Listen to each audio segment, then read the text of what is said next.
Hello' guys, কি খবৰ তোমালোকৰ? আশা কৰোঁ সকলোৰে খবৰ ভাল হওক। মোৰো খবৰ ভাল।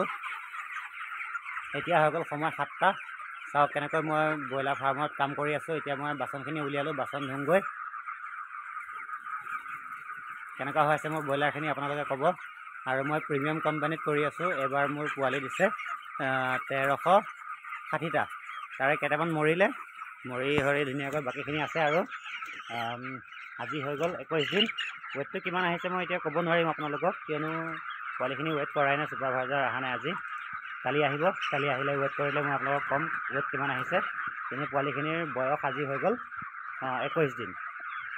মই পোৱালিখিনি এবাৰ আপোনালোকক দেখুৱাই দিছোঁ। তো গাইছ চাওক, এইখিনি পোৱালিখিনি কি ধুনীয়াকৈ আছে। এতিয়া যিহেতু ঠাণ্ডাৰ ছিজন, ধুনীয়াকৈ সিহঁতক ত্ৰিপালখন লগাই ৰাখিছোঁ। ধুনীয়াকৈ দানা পানী খাই আছে। ধুনীয়াকৈ মই এতিয়া পানী বাচনবিলাক উলিয়াই দিলোঁ। এতিয়া মই পানী বাচনবিলাক ধুমগৈ। এই কেইটামানত পানী আছে, এইকেইটা মই লগাই ৰাখিছোঁ। আৰু এইটোৱে আছিলে আজিৰ ভিডিঅ'টো। আপোনালোকে ফেচবুকত যদি চাই আছে, ফ'ল' কৰি দিবলৈ একেবাৰে নাপাহৰিব। লগ পাম অন্য এটা ভিডিঅ'ত। Bye bye.